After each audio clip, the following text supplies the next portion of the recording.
They say Haiti needs elections to restore democracy. But what happens when the same powers that deal with gangs, overthrow governments, and impose puppet and corrupt leaders suddenly demand a vote?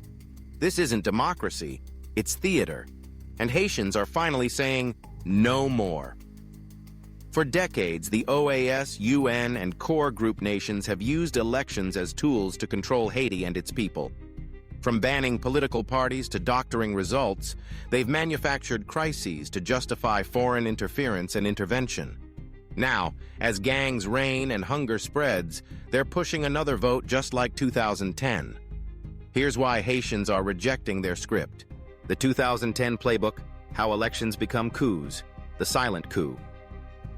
In 2010, the OAS intervened to reverse election results, removing President Préval's candidate, Jude Celestin, and installing corrupt Michel Martelly, a musician with ties to the Duvalier regime and elite oligarchy, via a statistically fraudulent review.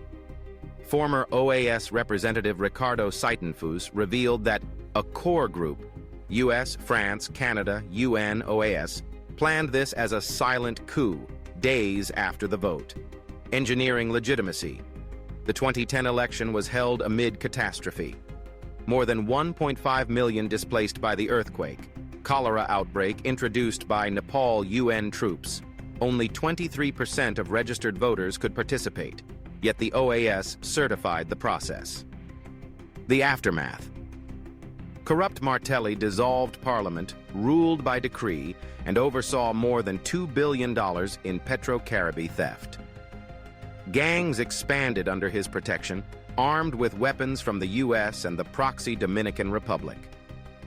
The 2025 reboot. Same actors, new lies, fabricated security crises. The UN reports gangs control 90% of Port-au-Prince, but fails to mention elite financing. Businessmen like Reginald Boulos supply weapons. Police collusion. Officers rent guns to gangs or just work for gang leaders. The violence is profitable. NGOs secure funding for crisis response. Mining companies exploit chaos to sign resource deals.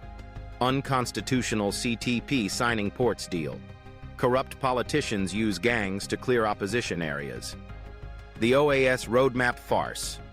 In August 2025, OAS Secretary General Albert Ramdin unveiled a so-called $2.6 billion stability plan requiring weak Kenyan-led forces to secure Haiti, despite Kenyans struggling to control themselves and their own gangs. Elections by February 2026, ignoring that 5.4 million Haitians face starvation. The plan was drafted without Haitian input, despite claims of national ownership. Exposing the double game. The US and the UN's weak stance on the dilemma of gangs while demanding elections. Canada and France profit from mining contracts signed during transitions. The UN spends $600 million a year on so-called peacekeeping, but won't stop weapon smuggling from ports. Why Haitians reject electoral theater. No security, no sovereignty. Haitian intellectuals condemn the OAS. Kenya mission as U.S. policy to maintain chaos. Less than 1,000 useless foreign troops are deployed despite promises of 3,000, and they rarely leave their bases.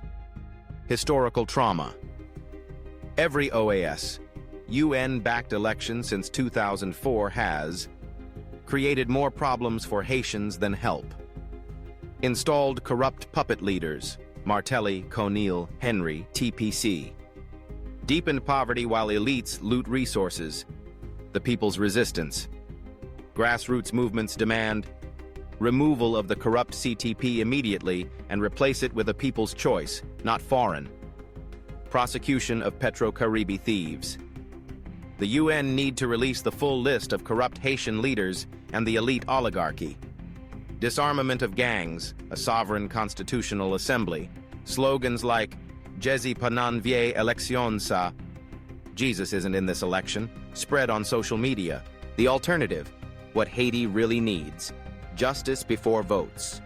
Arrest oligarchs financing gangs, e.g. Boulos, Vorb, and seize their assets. Deploy diaspora-led anti-corruption tribunals to try stolen funds cases. Reform on CEP and decrease to 5 the maximum political parties. Community-led security. Fund neighborhood watch groups, like BK, instead of foreign troops. Train vetted Haitian police and army under local oversight, not UN or OAS command. Sovereignty over submission. Reject the so-called OAS roadmap and draft a Haitian-owned development plan. Ask all the corrupt NGOs to leave the country. They want you to believe elections are a democracy. But democracy doesn't burn ballots, ban parties, or build $2.6 billion for stability that never comes. Share this video. Expose the lie. Nous pas danser nan spectacle. We won't dance to their spectacle. Today, we Haitian people say loud and clear that the time for recycling corrupt leaders, fake elections, and impunity is over. If this history resonates with you, please consider liking, sharing, and subscribing to Haiti Diaspora Voice. Check the link in my bio for sources and further reading. Join our movement for historical truth and collective awakening.